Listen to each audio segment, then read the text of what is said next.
Hello everyone, in this video I will show you how to turn off professional mode on Facebook.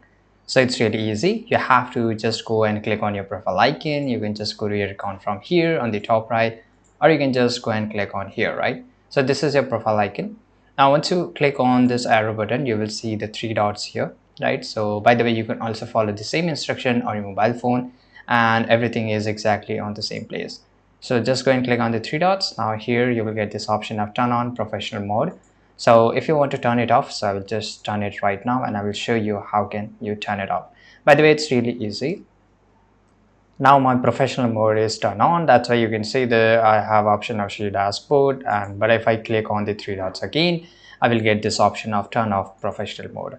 So now I can just go there and I can just go and click on turn off, and that's it. So this is how you can do it, and it's really easy. I hope you found this video very useful. Make sure to like this video, subscribe.